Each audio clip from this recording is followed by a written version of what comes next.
self-taught pro, and I really mean welcome.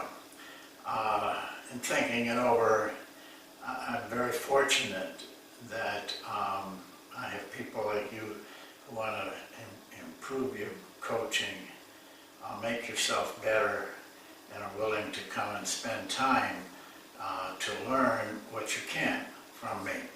And hopefully, I've had a lot of experience. I've seen almost everything happen. And so I hope I can give that back to you. And the last session we had, I missed a couple of things that I wanted to make sure that you understood. I'm talking about the story and a couple of stories, but it's entitled in my book. The title of this chapter is "It Shoots," and I think that a lot of people kind of look at that and think it's too mystical. But there were three things that he said that I think were easily missed. The first thing was when he invited the professor in to his place at night, and he sat there for a long time not talking and just sipping tea. Very quiet. What he was doing, we don't know for sure, of course, but in the research, he was quieting his mind. He was getting himself very focused. He could not have done what he did without having intense focus. So it took him a long time to just think, not think so much as just get his mind focused on what he had to do. It's a good thing for you to remember. And then the professor said that he danced the dance, or something similar. Like he said the word dance.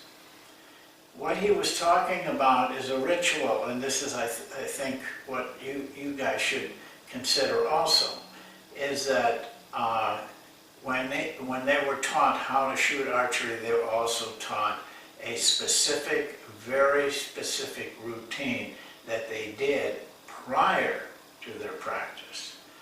It tied into their practice. I think that it's not much different than the free throw shooter.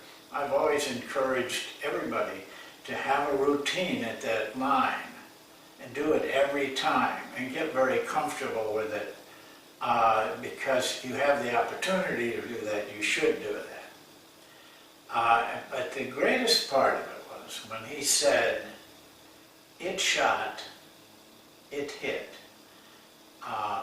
I didn't do anything. I don't deserve credit for the shot.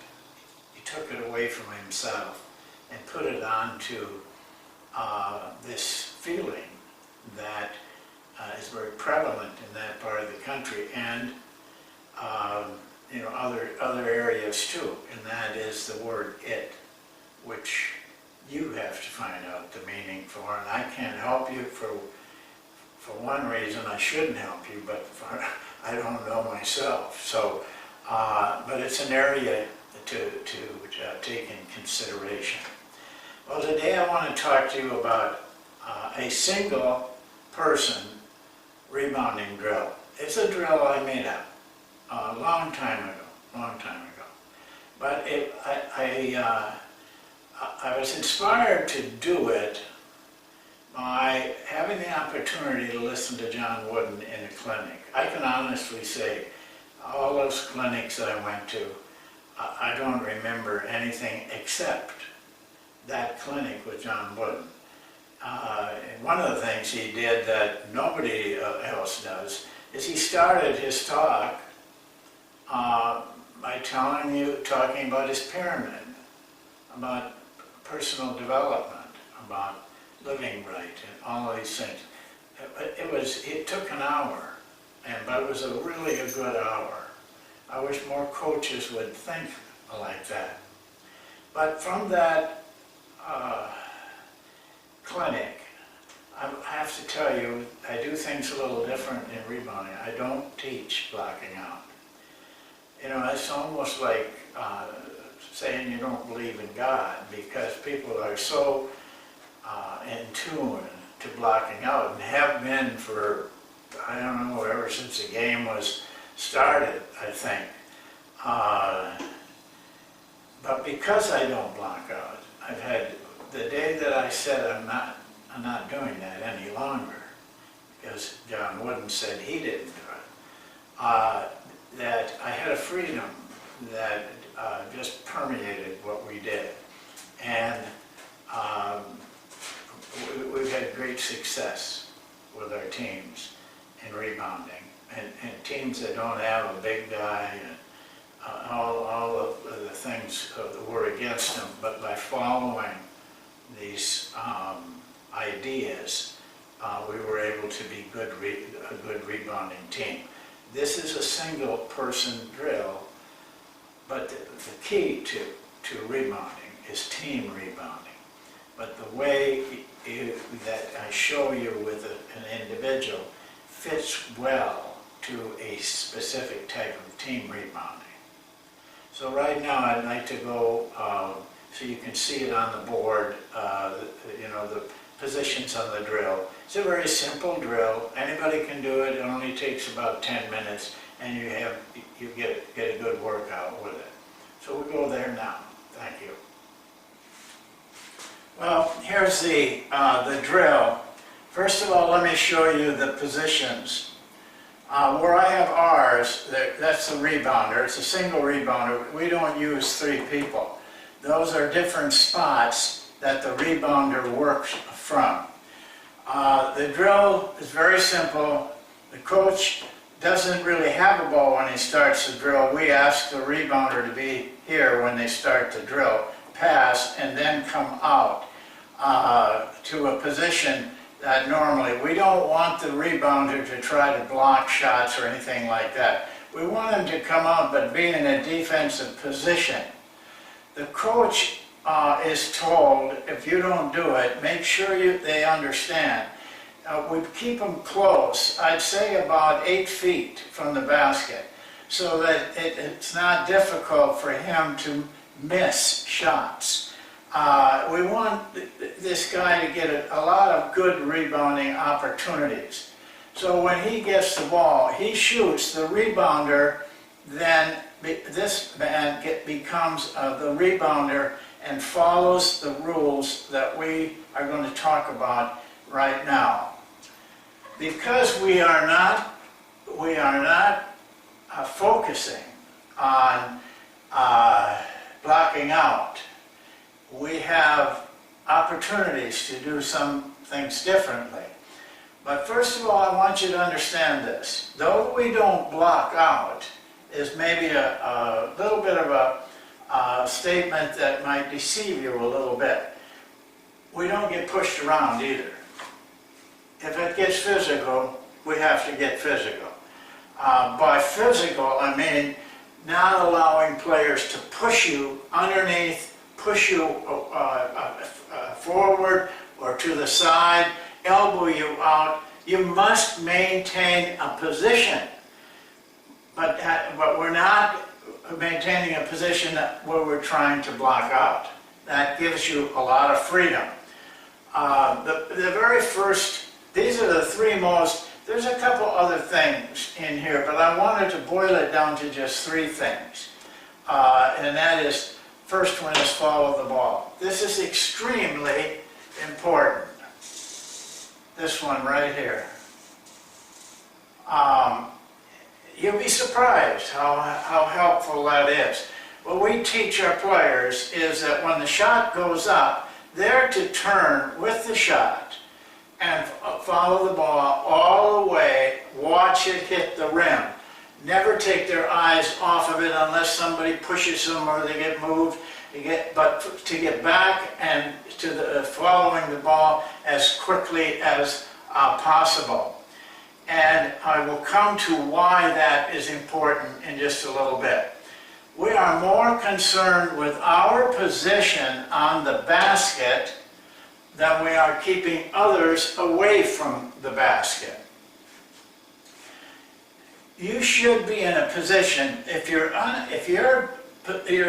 normal position keeps you close to the basket, you don't want to get out here, but you don't want to get in tight to that rim either. Think of a shortstop.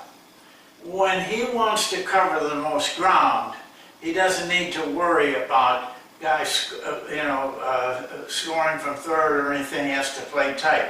He plays very deep, but not too deep. That deepness gives him range, that he can go farther in different directions. So we feel this particular rule is extremely important. They can learn these things. I will guarantee you, if they don't learn them, it's either your fault or their fault, because most players learn this very, very easily, but take some repetition to do it.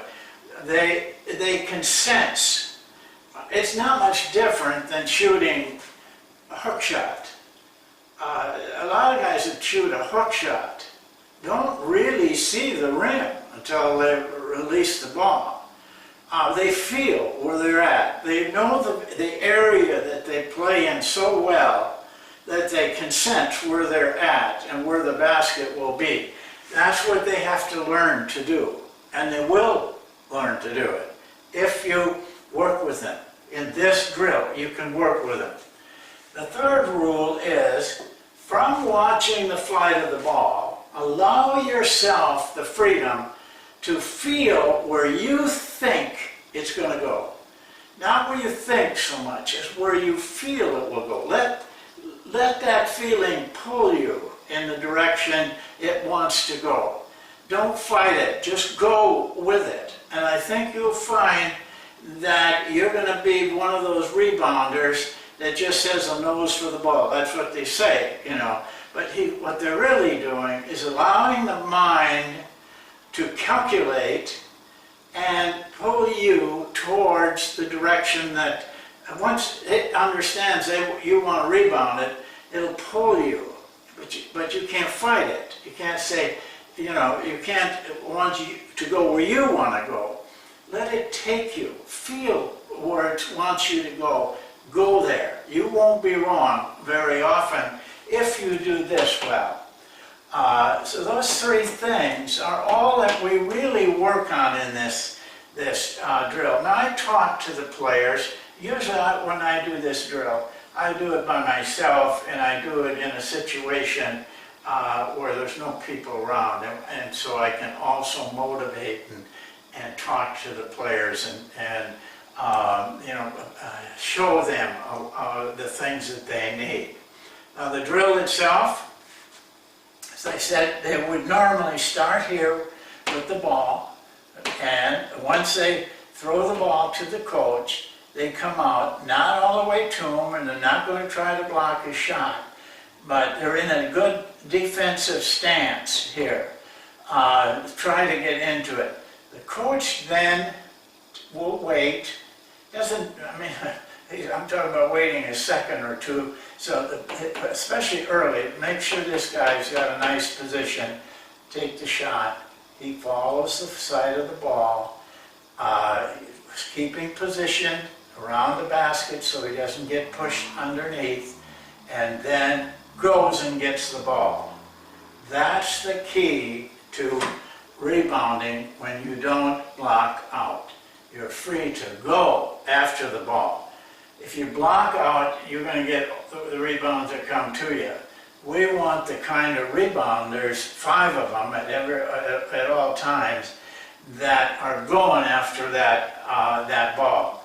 And so he shoots, he goes, and he has to get the ball wherever he goes. If it skids off the rim and goes out here, he's got to go get it. Do not allow your players to just loaf going over there. They got to go get it. Pass back, come out, do it again. 5 times. 5 times.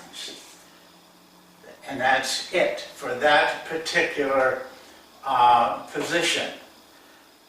5 times. And now you want to make a basket on your shot, that don't count. They got to get it out. They have to have 5 attempts at rebounding. And now encourage them to go to the ball. That's, a lot of guys will stop and not think they have to go. Go after every ball. Get them in the habit of doing that. Don't assume other people are going to do it. So 5 times there. The coach does not move. The rebounder moves to this position. Depending on your defense, our defense, we would probably have this guy down deeper. Your defense may be different, but it's the same thing. He passes, comes to this position, the coach waits for him. He gets, and as soon as he's there, then the coach shoots. Now he's got a different angle of watching the ball. But the 3 rules are followed. 5 times here, okay? Then 5 times here. This is a different view of it altogether. Now he's looking right across at it, not sideways. So now he's in a great position to get a good position and follow the flight of the ball. Now people will say, well, most rebounds come off on a weak side. That's not particularly true. Somebody said that 25, 30 years ago, and now everybody's saying it. I don't believe that. It's pretty, it comes off all different places. So now you've gone through 5, 5, 5, 15 rebounds. Now you go over here and you do the same thing going back. At the end, you will have this one rebounder will have 30 rebounds defensively. You can also use this drill for offensive rebounding. There's one change. An offensive rebounder is coming to the basket. His job is to get around anybody who tries to screen him or block him. And don't allow them to hit that block-out man or screening man and stand there. Get around to the side. At least get even with your man. So it's a little different how you're doing it, but not that much. And you can do the same thing here. You could have then 60 rebounds if you did both offensive and defensive. On offense, we tell the player he must score. Wherever he gets the ball, he has to be the guy that scores. And so he either shoots it long, may take a dribble down, or he puts it right back up. We want that kind of aggressiveness on the rebounding, offensive rebounding. That's all there is to the drill. But I really beg you to take this seriously and make sure that all the details are covered. And I taught this to a coach, and he sent me a film of what they were doing. I was just aghast at what he was not aware of what the rebounder was doing. It was a girl, a woman, actually a college player, a good one. But when he shot, she didn't even get in defensive position. She just stood there, walked in nonchalantly. She was under the basket most of the time, and no correction.